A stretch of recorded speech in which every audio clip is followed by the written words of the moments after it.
Austin Film Festival 2024, William Hovey Smith. This is Hovey Smith, the Backyard Sportsman, and I am at the 31st Annual Austin Film Festival again this year. And this is my third trip.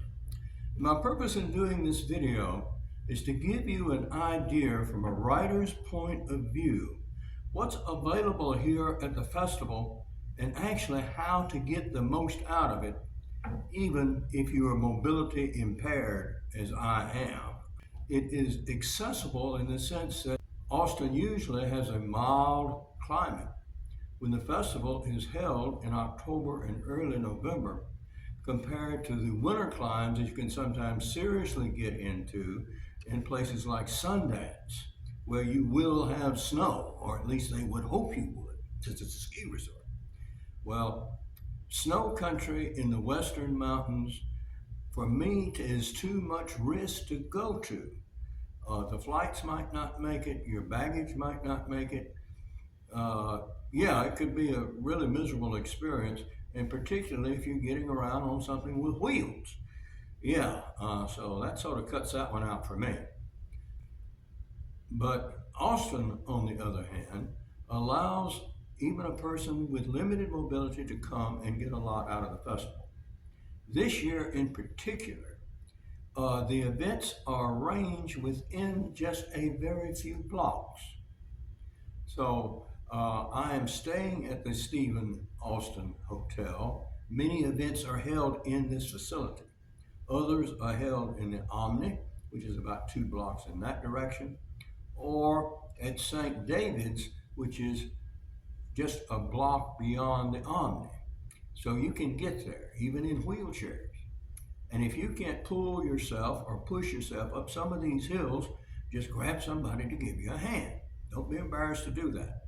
This is the South, after all. We are polite, we help each other out, and are glad to do it. At 84, I'm probably the oldest registered attendee. The youngest that I've run into yet is 16. Yeah, he's still in high school. And he's decided he wants to do film, he wants to write. And he wants to write a script. Well, that's sort of problematic for a guy that young to have enough experiences. And he was very puzzled as to what to write and how to write it and how to do it. What I advised him to do is to go home and to find some object that had been in the family for generations. Then make a script about the generations who have used that particular object, whatever it is, and how their lives were. Much would have to be made up. Although the names might be true, you do not know what happened to people back in the 1911s. No, during World War I, and some of your family was involved in World War I and World War II. So there are all kinds of exciting adventures that go on in telling the story of this object that has seen homecomings, that has seen deaths and funerals and disasters, and also agreements and disagreements between family members on various significant questions in their lives. All of this can be made into a script about this one object, even from a person who hasn't lived long enough to have a lot of personal experiences to rely on. It's the interchange with people that's the most important thing that happens here. Now, there are a plethora of programs, and I'll tell you about some in a bit, but it's the people you meet. It's the producers, it's the directors, it's the actors, it's the sound people, the music people, the production people who have to go out there and find some money somewhere to build and fund these very expensive films. They're all here, but they could look like anybody. They could be young, they could be old, they could be middle-aged, they could have beards, not beards, torn clothes, dressed to the nines, look like anybody. So you talk to everybody, and you find out what their story is, and if you can help each other out, you can, and you will. Collaboration is the name of the game in the film industry. You collaborate with your co-writers, you collaborate with your fellow students, or if you're in a film program somewhere in some college, and almost every college has one these days. And in college, you will produce 3 scripts for feature film, maybe, and 2 for TV, just to know how it's done. The scripts might not be any good, but they'll teach you the procedure. And they will be reviewed by your professors and by the fellow students, and you get notes back on them. You can rewrite them. And of course, many are brought to Austin. They have script competitions here in Austin, and I submitted my most recent script, which you'll hear about later. And there were also 10,500 other entries. The goal is to make it to the second round, which has some extra benefits. And then you pitch in the second round with a room full of actual producers who might actually have money or arrange for you to somehow get that project made, or at least pushed a little further along in the direction of getting it made. But just because a project is optioned, it's still maybe years away from getting actually done. But this is what you do. In the meantime, you cannot make a living scriptwriting. I'm sorry. For a starting scriptwriter out of college, if he gets any sort of job anywhere, he's damn fortunate. Most of the time, these are intern jobs. They pay no money, but you get into the trade somehow, and maybe you work up to some sort of paying gig while you're supporting yourself, working a second job on the side. And, well, that's the way a lot of people try to do it. For older writers, okay, we're in better position. I, for example, I'm not retired. I'm still a registered professional geologist, and I do a little work along that line. But I can dedicate my time to writing. And that's how I have produced 20 books, 1,000 YouTube videos, and to date, 7 screenplays, of which many 4 or 5 have been in competition here in Austin in one way or another. So we get some stuff done because we have the time and can do it. Many people do not have that luxury of time, but they try and they get out there and they put out their best stuff. And sometimes, every once in a great while, a near miracle, it'll hit. That's the hope, but that cannot be a reasonable expectation. Your scripts will most likely fail. You will never make a movie. Sorry. That's the way it is. But now, back to the conference itself. What did we see here and what did we do here that we thought was really valuable this time around? Well, I know story. I know how to construct a story. I know how to write a story. I've done it several times. So, what you do is you attend the conferences and you look for particular subjects that you don't know anything about or much about or need help with. That might be raising money. That might be getting partners. That might be scouting locations. That might be any number of things. How to choose a subject for a script. Well, people want originality, and they will pay sometimes for originality if it's the sort of thing they're interested in doing. If a guy does strict Christian movies, he's not going to look at a porn film. So you have to be very careful about what you pitch to. And how do you pitch to? There was a session about pitching, and particularly how you would sell yourself to a writer's team who's working on a movie. Okay, the general procedure is oftentimes that the movie will be optioned and a writer's team assembled, put in some isolated location for 22 weeks. And at the end of that 22 weeks, they're supposed to come out with a finished script or the revisions of an existing script, okay? And people are chosen to be on this team for 22 weeks, and they're very well paid while they're there. And entertained, and food and drink is provided, but they all shut up in this house, and for 8 hours a day, they deliberate every line of the script, every line. Do we want this character to do this? Can this be said a better way? How do we progress character development? Do we need this contrasting character to come in? And how do you present yourself to a showrunner so you will be on that panel? Well, you will be interviewed, and you'll be a chance to present your qualifications. But the most serious qualification you have for winding up in a writer's room for a production movie is, one, you wrote the original book or you wrote the original script. That can give you an entry if you want it.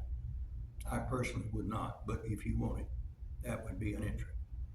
Second entry, you have to be able to tell them what you specifically can contribute to that particular script better than anyone else in the world. What do you know? What have you done?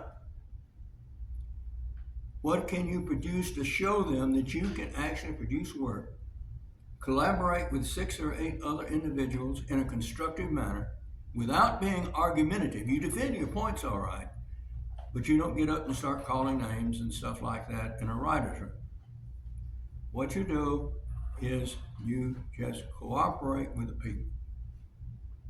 Then you form your script and you get out of there. All right. Then what happens? Well, ultimately, hopefully, you get your script produced. Now, then next, the filming. Very complicated, very long life, and this will be concluded in due time. And hopefully, you will walk down the red carpet and see your film actually made. This is as mentioned before, the longest of long shots.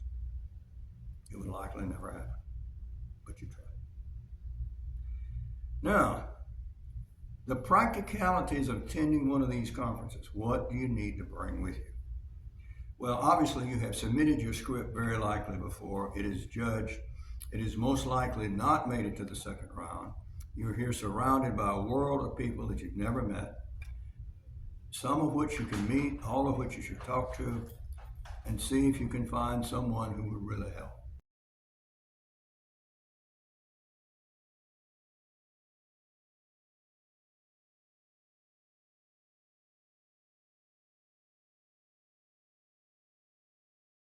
We have relocated and moved out on the porch of the Stephen Austin Hotel.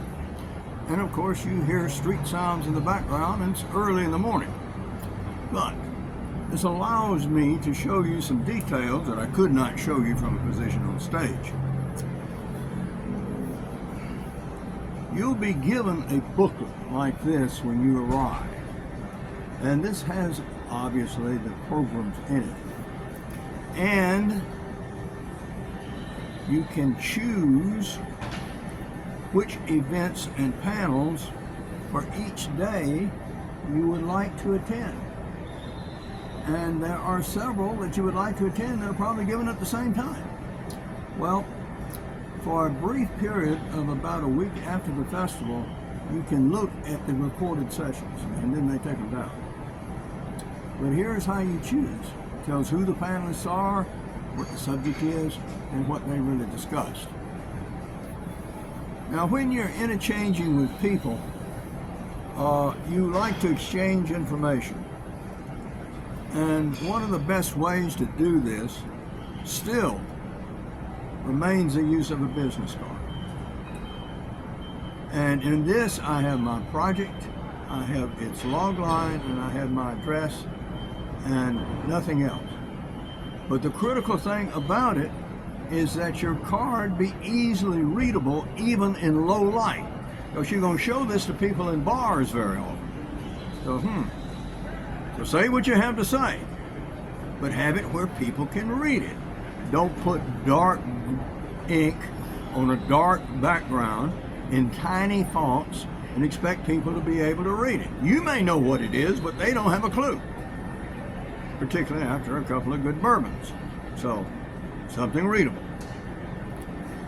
Now, about actually bringing your script to the festival. Yeah, you can, I would not bring 5 or 6 copies, and you're not going to do anything with 5 or 6 copies. Nobody wants to carry 5 or 6 copies, but bring a script. Conveniently, make a one sheet like this. You have a picture design like you would for a novel opening, and you have your description of your script on your one sheet, as well as down here in the bottom your contact information.